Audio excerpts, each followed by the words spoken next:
Solo Leveling, one of the most popular manhwa series to date to have an anime adaptation and is now apparently a game. I personally found the anime lacking compared to the manhwa in a lot of ways, like visual quality, storytelling, and how well they use the medium of animation to try and transform the show or the idea of the manhwa. For me, I give the anime itself a 4.5 out of 10 based on the aforementioned criteria. While the anime does indeed look good in a standardized way, it all just felt as though they took the manhwa and added extra dramatic scenes or filler panels just to prolong the story for the average watch time of an anime. In the same time it took me to watch the anime, I could have read 120 chapters, which I did, springing me a lot further than the show has gotten. I feel as though the anime simply drew in less discerning masses to promote Netmarble's new game, Solo Leveling Arise.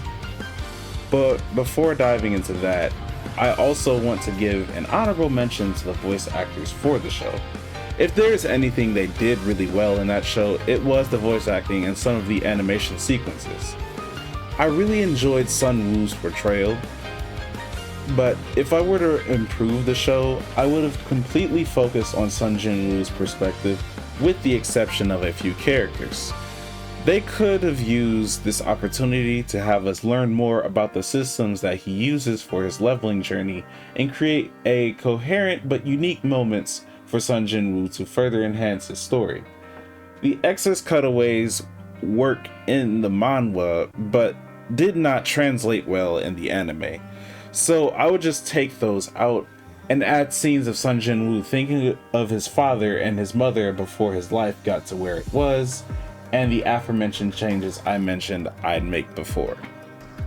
Now that I've talked your ear off about the anime, let's talk about the game. And boy oh boy, is there quite a bit to unpack here. My first introduction to the game was through a friend who had gotten early access to it. I watched him play and even tried it for myself for about 30 minutes, and my initial feeling was very underwhelming. Playing it felt very stiff, but I was still excited to try some of the characters, but there were several issues I noticed with the game. Every time I clicked on a menu related item, the game would have to buffer, which was literally every 10 seconds when retrieving rewards from my friend through his inventory. There are way too many menus to open and explore, the monetization is poorly organized and confusing, and too many pop-ups. Spoiler alert, none of that changed. Now that the game has released in the US, I got to try it from the very beginning. Now, initially, the music and the visual art and sound fantastic. I was excited to see if they improved anything, but to no real surprise, they didn't. I mean, I should have known they shafted Paragon the Overprime a few months ago because I believe they got sued for misuse of players' money via scams, etc. I am not 100% certain, but this was a link distributed in the previous games in Overprime's Discord that immediately got removed by the mods when it was displayed. Knowing that info, I had zero intention of spending money on the game though, which was further reinforced by their monetization options. It was like I was playing one of those heavy mobile games that gets you to buy these stupid low value packs for way too much money that don't actually add any value to your playthrough because it was a pack for a really completely different random thing, or it was a pack that's meant for late game which you haven't even hit yet. They also have too many different in-game currencies, which was to further obfuscate the fact that every buying option is a bad deal regardless if you love the game or not. For anyone wondering what Paragon the Overprime was, it is a 3D MOBA, or it was a 3D MOBA, that was revived after it was shafted previously by Epic's poor management Epic Games' poor management and vision of the game. Looks like that game is always fated to die in obscurity, but one of its current iterations that I know of is called, what was it? It wasn't Fault. What was it? No, I believe it was Predecessor. Yes, that's it. Predecessor. Predecessor is the current iteration of Paragon, so if you want to see somewhat of what it was like, you could play that, but I highly recommend against it, as it has been poorly developed and is nowhere near the level of polish and fun that Paragon the Overprime was. Now, enough about that. I wouldn't recommend buying anything in this game because I'm unable to determine anything of value, especially considering the horrid start I had after the game finally loaded and launched. But let's talk about that. Upon first launching the application, everything was buggy and slow and choking during audio cues. I reset my PC, which helped a bit, but should have never been required. Just for some perspective, I have a Radeon RX 6600 XT GPU, an AMD Ryzen 5, that's 5600G with Radeon graphics and 16 gigabytes of RAM. So for running the game and OBS, there really shouldn't have been any issues, especially because I've played Baldur's Gate 3, Warframe, Honkai Star Rail, Wuthering Waves, and many other games while having multiple applications open without any real delay issues. Now you might ask, Koaku, isn't it the first day launch of the game? Aren't these just the usual problems you would have on a first day launch? You could say that, but this game has been out for a couple of months now in separate regions, and now it's available in the US. On top of the fact that all of these problems were present in previous iterations that have not been fixed whatsoever.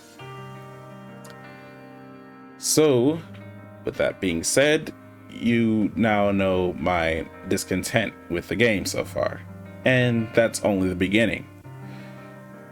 And my connection, I forgot to mention, although I'm not sure of its exact metrics, is fast and reliable enough, as I have my PC wired in. So any issues I experienced with performance were almost completely server-side. And with that not being enough, the first 20 minutes of actual gameplay was a chore. If I combine that with the time it took for all the assets to load, that's 40 minutes of not being able to truly try and play the game. So the story is basically the same, with the only twist being that there is none. The save a bit of time on the story, quote, end quote, because it's not really telling a story that well or at all, because they give quick scene cuts and voice acting for some of the events in the game to give you a general idea of what's going on. I had to go through several levels of learning separate mechanics that could have all been shortened to literally 3 missions, but they also went the annoying route of forcing you to click on things without being able to interact with anything else while this leading tutorial was going on. Even forcing buttons I never pressed to activate for some odd reason. For example, at that point they were literally telling me not to play the game because of how completely little trust they had in me to know what the auto function mode does and where to walk in a limited dungeon field. It's only one direction to go in. You really can't miss it. As my last point, I'd like to cover the gameplay being uninteresting and quite stiff and stale. The enemy attacks are poorly telegraphed, hard to discern. I can barely tell what an enemy is doing or what it's going to do if it doesn't make a big red shape on the ground, and even when it does that sometimes, it's still unclear which way to dodge and when to attack because of how long it took some of these enemies to actually act. If you want to do no-hit runs, it'll be damn near impossible because you'd either fall asleep at the lack of interesting or intuitive combat, or just outright can't because of the ads, which are known as the weaker enemies in dungeons or boss fights for those who don't know that term. It plays like if WoW was a mobile game and had a few extra steps into a action RPG setting with instance dungeons. It really was painful to deal with this sort of gameplay, and I still can't get over the fact of sometimes when it was forcing the auto function upon me, disrupting the flow of my gameplay. It was completely unnecessary, and they could have just told me what the option did and whether I wanted to activate it or not by allowing me to make that decision for myself instead of them making it for me. Overall, if I had to give this game another chance, the changes I would need to see is, performance optimization, menu optimization by reducing the amount of things I need to click on, reduce the pop-ups and simplify the monetization, shorten and simplify the tutorial mode, adjust enemy attack patterns, and actually put some effort into the game by telling a unique story and or improving the speech tracking quality of the models' mouths when they speak. Right now, solo leveling is of or similar lower quality than Tower of Fantasy, because at the very least, Tower of Fantasy has really fun combat mechanics. That's the only thing that game really has going for it. I give Solo Leveling Arise a 3 out of 10, and that's being generous. Strange how a manhwa with my personal rating of 7.5 out of 10 drops in quality as it traverses mediums.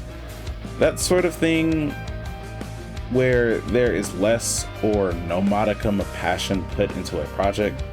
I do hope the game improves for those who have spent money on it, but I will not be partaking as Netmarble has a bad reputation with me for what they did to my previous favorite game and their practices as a business. I do hope they rise above and become something better than the things that they've been accused and proven wrong of doing. But right now, I cannot recommend this game being of valuable time and money to anyone. I do appreciate you all for watching any amount of my videos, and I truly hope you will tune in for future content. Let me know how I can improve, if I can improve, and I hope you all have an excellent day. Make sure to leave a like and subscribe, and catch you in the next video.